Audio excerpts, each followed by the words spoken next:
So ఇప్పుడు అందరూ చాలా వరకు ఇన్‌స్టాలో, ఫేస్‌బుక్‌లో కూడా ప్రొడక్ట్స్ మేకప్ సంబంధించి ప్రొడక్ట్స్ చాలామంది సెల్ఫ్‌గా యూజ్ చేస్తూ ఉంటారు. సో వాళ్ళందరూ యూజ్ చేసిన వాళ్ళకి నైట్ రాసుకునేటప్పుడు క్రీమ్స్ ఏమైనా చెప్తారా? అంటే ఎలాంటి క్రీమ్స్ యూజ్ చేయాలి నైట్ పడక మాయిశ్చర్‌గా ఉండడానికి? నైట్ మనం మన హ్యాబిట్ చూస్తున్నామంటే ఇప్పుడు ఏసీలోనే పడుకుంటున్నాం. ఏసీలో పడుకునేటప్పుడు ఏమైపోతుందంటే స్కిన్ ముడతలు వచ్చి ఆ రింకిల్స్ అనేది చాలా త్వరగా వచ్చేస్తుంది. ఈవెన్ స్కిన్ కూడా బాగా డ్రై అయిపోతుంది. డెఫినెట్గా నైట్లోగా నైట్ సీరం, నైట్ క్రీమ్స్ లేకపోతే నైట్ లోషన్స్ వాడాలి. అది ఎలాంటిది వాడాలంటే మీ స్కిన్ ఎలాంటి టైప్ అని ఫస్ట్ తెలుసుకోవాలి. సపోజ్ ఏదైనా ప్రాబ్లం అయిన స్కిన్గా ఉందంటే ఆ ప్రాబ్లం రెక్టిఫై చేసుకొని తర్వాత ఆ ప్రోడక్ట్ వాడటం మంచిది. అదే సిఎంఎస్ అంటారు, cleansing, moisturising and sunscreen. డెఫినెట్గా ఇప్పుడు వచ్చి మన డ్రై స్కిన్గా ఉంటే క్లెన్సింగ్ లోషన్, మాయిశ్చరైజర్, దాని తర్వాత సన్ స్క్రీన్. ఆయిలీ స్కిన్గా ఉంటే ఫేస్ వాష్గా ఉంటుంది, మాయిశ్చరైజర్గా ఉంటుంది, సన్ స్క్రీన్గా ఉంటుంది. ఇలా రొటీన్ మార్నింగ్లో వాడుకొని నైట్లో ఇది వాడచ్చు. రెగ్యులర్గా మేకప్ అనేది మనం అవాయిడ్ చేసేది బెస్ట్. అలా చేసుకున్నామంటే నైటు మేకప్ చేసేది తీరాలి, వేరే దారి లేదంటే నైట్ వచ్చి క్లెన్సింగ్ లోషన్ పెట్టి క్లీన్ చేసుకొని బాగా ఫేస్ వాష్ చేసుకొని తర్వాత ఈ సీరమ్స్ అప్లై చేసుకొని పడుకుంటే దాని ఎఫెక్ట్ అనేది మనకు తగ్గుతుంది. అలాగే మనకి ఫేస్‌బుక్‌తో పాటు వాట్సాప్ నెంబర్‌కి కూడా చాలామంది క్వెషన్స్ అడుగుతూ ఉన్నారు. 9840260608 నెంబర్‌కి చాలా వరకు కూడా వాట్సాప్‌లో క్వెషన్స్ అడుగుతూ ఉన్నారు. అసలు స్కిన్ కేర్‌కి ఏం తీసుకోవాలి? ఇప్పుడు అన్ని క్లైమేట్ కండిషన్స్ అన్నీ కూడా వెదర్ కండిషన్స్ మారిపోతూ ఉన్నాయి. సో దానికి తగ్గట్టు ఎలా మేము ప్రొటెక్షన్ చేసుకోవాలి అడుగుతున్నారు. ఇప్పుడు సమ్మర్ అంటే మన సమ్మర్ మనకు తెలుసు ఎలా ఎంత హాట్గా ఉంటుంది అనేసి. సో కంపల్సరీ సన్ స్క్రీన్, అదేలాగా వాష్ ప్రోడక్ట్. చెమట బాగా మనకు స్వెట్టింగ్ బాగుందంటే ఫేస్ వచ్చి ప్లెయిన్ వాటర్లో వాష్ చేసుకోవచ్చు. మార్నింగ్ అండ్ నైట్ వరకు ప్రోడక్ట్ యూజ్ చేసుకోవచ్చు. మాయిశ్చరైజర్ అప్లై చేసుకోండి. వింటర్ అనేటప్పటికి ఏమైపోతుందంటే స్కిన్ బాగా డ్రై అయిపోతుంది. సో కొంచెం నరిష్మెంట్, మాయిశ్చరైజింగ్ ఎఫెక్ట్ ఎక్కువగా ఉండేలాగా ప్రోడక్ట్స్, అది యాక్టివ్స్ ఉంటాయి. ఇప్పుడు వచ్చి ఫైటోకెమికల్స్ అని ఉంటుంది. ఫైటోకెమికల్స్ అంటే ప్లాంట్స్ నుంచి తీసే యాక్టివ్స్ వచ్చి ఇప్పుడు దొరుకుతున్నాయి. ముందలంతా ఇండియాలో అవేర్నెస్ లేదు, బట్ మేము 15 ఇయర్స్కి ముందరనే ఫారిన్ నుంచి ఇంపోర్ట్ చేసి అలాంటి ప్రోడక్ట్స్ ఇస్తున్నాం. అది చేసేటప్పుడు ఏదైనా ప్రాబ్లం ఉంటే కూడా రెక్టిఫై చేస్తుంది. అది కాకుండా మెయింటైన్ చేయడానికి కూడా అది హెల్ప్ చేస్తుంది. సో నైట్లో ఇది చేసుకోవచ్చు.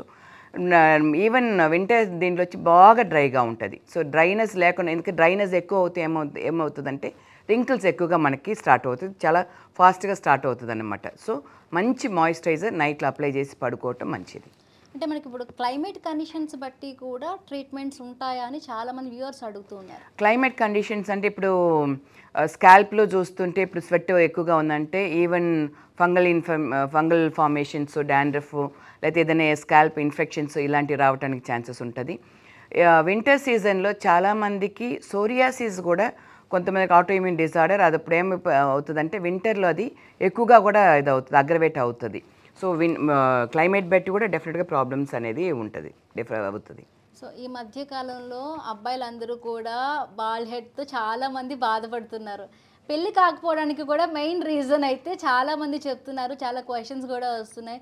ఎందుకు మెన్లో అంత ఎర్లీగా బాల్డ్నెస్ అనేది వస్తుంది? ఇప్పుడు హార్మోనల్ మేల్ హార్మోన్స్ వచ్చి ఉంది కదా, మేల్ హార్మోన్స్ వచ్చి ఫ్రీ టెస్టోస్టెరాన్స్ అంటారు. అది ఏమవుతుందంటే డైహైడ్రో టెస్టోస్టెరాన్స్గా మారిపోతుంది. ఎలా మారుతుందంటే కొన్ని రీజన్స్ వచ్చి ఇప్పుడు 5-ఆల్ఫా రెడక్టేస్, ఇది ఒక సైన్స్ లాగా. 5-ఆల్ఫా రెడక్టేస్ అని ఒక ఎంజైమ్ ప్రొడక్షన్ ఎక్కువ అయ్యేటప్పుడు దీని వచ్చి డైహైడ్రో టెస్టోస్టెరాన్స్గా మారుతుంది. ఈ రిసెప్టర్స్ ఎక్కడ ఉంటుందంటే క్రౌనల్ పార్ట్లో ఉంటుంది. సో క్రౌనల్ పార్ట్లో ఉండేటప్పుడు అది ఫాలికల్ చుట్టూ మినియేచర్ లాగా ఏం నరిష్మెంట్ లోపలికి వెళ్ళకుండా, ఫాలికల్స్కి వెళ్ళకుండా చూసుకుంటుంది. దానివల్ల థిన్ అవుతుంది. సో ఇప్పుడు ఏం చేయాలంటే ఇలా ఉంది, మేబీ హెరిటరీ ఒక ఇది ఉండొచ్చు, నిద్ర లేకుండా ఉండొచ్చు, స్ట్రెస్ వల్ల ఉండొచ్చు, అయితే డాండ్రఫ్ ఎక్కువ అవి మనం అది పట్టించుకోకుండా ఉండేటప్పుడు దానివల్ల కూడా ఉండొచ్చు. సో దీనికి వచ్చి ఈవెన్ టెస్ట్, ఇప్పుడు ట్రైకో అనాలిసిస్ టెస్ట్ అని ఒకటి ఉంది, జర్మనీ టెక్నాలజీ అది. దాంట్లో వచ్చి మన హెయిర్కి వచ్చి ఇప్పుడు ఎలా హెల్త్ చెకప్ చేసుకుంటాం, షుగర్ వస్తుందా రాదా, మనకి ఏదైనా బార్డర్లో ఉందా అని తెలుసుకుంటాం కదా, అదేలాగా ఈ టెస్ట్ చేసుకునేటప్పుడు మన వెల్లసార్ డెన్సిటీ ఎలా ఉందని తెలుసుకుంటే మనకు బట్టతల వస్తుందా రాదని ముందుగా కూడా తెలుసుకోవచ్చు. సపోజ్ ఫ్యామిలీ హిస్టరీ ఉంది, మన నాన్న వాళ్ళ సైడ్ లేకపోతే అమ్మ వాళ్ళ సైడ్ ఎవరికైనా ఉందంటే ముందుగానే దాన్ని తీసుకొని ఎలా ప్రోడక్ట్స్ వాడాలి అనేది ఒక బేసిక్ ఒక రెజ్యునేషన్ ట్రీట్మెంట్ లాగా తీసుకొని ప్రోడక్ట్స్ వాడుతూ ఉండి సప్లిమెంట్స్ వాడుతూ ఉంటే ప్రాబ్లమే ఉండదు. హెయిర్ వైటల్ని ఒక సప్లిమెంట్ ఉంటుంది, ఈవెన్ నేను ఒక 15 ఇయర్స్గా వాడుతున్నా. దానివల్ల ఏమవుతుందంటే నెయిల్స్ హెయిర్ అంత బాగా స్ట్రాంగ్గా ఉంటుంది. వేరే ఏమీ చేయటం కూడా మనకు అవసరం లేదు, అది వరకు తీసుకోవచ్చు. సో అలా అంటే బట్టతల రాకుండా చూసుకోవచ్చు. బట్టతల వస్తుందంటే ట్రీట్మెంట్స్ చాలా ఉన్నాయి, ఏ స్టేజ్లో ఉండే ఆ స్టేజ్లో ఆపచ్చు. ప్లస్ ఎక్కడ లేదో అక్కడ వచ్చి ట్రాన్స్ప్లాంటేషన్ చేర్చి కంబైన్డ్గా వచ్చేటప్పుడు మీ స్కాల్ప్ ఫుల్గా హెయిర్ అనేది తీసుకురావటం అనేది ఇప్పుడు సాధ్యం. బట్ బేసికల్గా ఇప్పుడు చాలా మంది కొలాజిన్ గురించి అందరూ వింటున్నాం. కొలాజిన్ అనేది బాడీలో ఉంటే ఇంకా ఎక్కువ రోజులు మనం యంగ్గా కనిపించవచ్చు అంటారు. సో కొలాజిన్కి సంబంధించి అవి మన దగ్గర అవైలబుల్గా ఆ ట్రీట్మెంట్స్ దాంట్లో ఇంక్లూడ్ అయి ఉన్నాయా? కొలాజిన్ అనేది ఇంటర్నల్ డ్రింక్స్గా తీసుకుంటున్నారు, ఎందుకంటే కొలాజిన్ ప్రొడక్షన్ ఉంటే మనకు వచ్చే రింకిల్స్ అనేది రాదు, హెయిర్ కూడా బాగుంటుంది అనేసి. దానికే నేను అదే చెప్తున్నా, కొలాజిన్ అనేది ఏంటంటే ఫైబ్రోబ్లాస్ట్ వచ్చి కొలాజిన్, ఎలాస్టిన్, ఫైబ్రాలజిన్ ఈ 3 ప్రొడ్యూస్ చేస్తుంది అనమాట. దీనికి మెయిన్ రీజన్ ఎక్కడంటే ప్రోటీన్. సో ప్రోటీన్ బాగా తీసుకుంటే మనకి ఇదంతా అవసరం లేదు. అయితే ఇక్కడికి వచ్చేటప్పుడు ప్రోటీన్ ఇదంతా తక్కువగా ఉందంటే కొలాజన్ ఇంప్రూవ్ చేసేలాగా మన ట్రైకోసాయ్ ఇవన్నీ సప్లిమెంట్స్ ఇస్తున్నాం కాబట్టి ఆ కొలాజన్ ఇంప్రూవ్మెంట్ అనేది బాగా జరుగుతుంది. కొలాజన్ మంచిది. సో ఐబ్రోస్ చాలామందికి థిన్గా ఉంటాయి, కొంతమందికి అసలు ఫిల్లింగ్ చేయడానికి చాలామంది వస్తూ ఉంటారు. సో దానికి సంబంధించి మనకి వీకేర్లో ఐబ్రోస్ థిక్గా పర్మనెంట్గా మంచి షేప్ చేయించుకోవడానికి ట్రీట్మెంట్ ఉందా? మైక్రో బ్లేడింగ్, ఓమ్రే టైప్ ఇవన్నీ ఉన్నాయి. మైక్రో బ్లేడింగ్ చేస్తే రెగ్యులర్గా మన ఐబ్రో పెన్సిల్ యూజ్ చేయాల్సిన అవసరం లేదు, అది చేసుకుంటేనే బాగుంటుంది, నేచురల్గాను ఉంటుంది. అది వచ్చి ముందు ఎలా ఉండిందంటే టాటూ లాగా చేస్తూ ఉన్నారు, అప్పుడు ఒక లైన్ లాగా వేస్తూ ఉన్నారు. ఇప్పుడు ఆమ్రే టైప్ అనేటప్పటికి మన హెయిర్ ఏ పొజిషన్లో ఉంటుందో అదే పొజిషన్లో వాళ్ళు డ్రా చేస్తారు కాబట్టి మన ఐబ్రోస్ వచ్చి పర్మనెంట్గా చేసుకోవచ్చు. అది అపాయింట్మెంట్ తీసుకొని ఇక్కడ నుంచి టెక్నీషియన్స్ వచ్చి చెన్నై నుంచి ఆంధ్రాకి ఏ క్లినిక్స్ కావాలో ముందుగా అపాయింట్మెంట్ తీసుకుంటే వచ్చి చేసి ఇచ్చేసి వస్తారు. ఒక వ్యూవర్ కూడా అడుగుతున్నారు, బట్టతలకి మీరు ఇచ్చే ట్రీట్మెంట్ ఏంటి అంటున్నారు. బట్టతలకి వచ్చి ఫస్ట్ ఎందువల్ల వస్తుందని చూసుకుంటాం. అది ఫస్ట్ మైక్రోస్కోపిక్ టెస్ట్ చేస్తాం.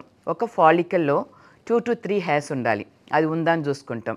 దాని తర్వాత ట్రైకో అనాలిసిస్ టెస్ట్ ఉంది, దాంట్లో ఎంతవరకు హెయిర్ గ్రోతింగ్లో ఉంది, ఎంతవరకు హెయిర్ ఫాలింగ్లో ఉంది, ఎన్ని వెల్లెస్ యాజ్ అంటే బట్టతల వస్తుందా, బిలో 5 ఉండాలి, ఇవన్నీ తెలుసుకుంటాం. 8:20 రేషియో, 80% గ్రోతింగ్లో ఉంటే 20% ఫాలింగ్లో ఉండాలి, ఇవన్నీ ఉందని తెలుసుకుంటాం. దాని తర్వాత ఏ స్టేజ్లో ఉండారు, బట్టతల అనేది గ్రేడ్ నెంబర్ 1 to 8 వరకు ఉంది. సో ఏ స్టేజ్లో ఉండారని తెలుసుకొని దాని తర్వాత ట్రీట్మెంట్స్ ఉన్నాయి. కొంతమందికి వచ్చి ఇప్పుడు గ్రేడ్ 3 వరకు ఉండారు, మేబీ ఇక్కడ ఇంతవరకే ఉందంటే వాళ్ళకి వచ్చి బయోసెల్, పీబీఎస్, ఇలా ఫాలిట్రీట్ ఇలాంటి ట్రీట్మెంట్స్ ఇవ్వచ్చు. అది లేకుండా ఇంకా ఎక్కువ అయిపోయిందంటే పీఆర్పీ తోటి కంబైన్ చేస్తాం, పీఆర్పీ ట్రీట్మెంట్స్ తోటి కంబైన్ చేస్తాం. ఇదే 6 అలా వచ్చిందంటే పీఆర్పీ ప్లస్ ట్రాన్స్ప్లాంటేషన్.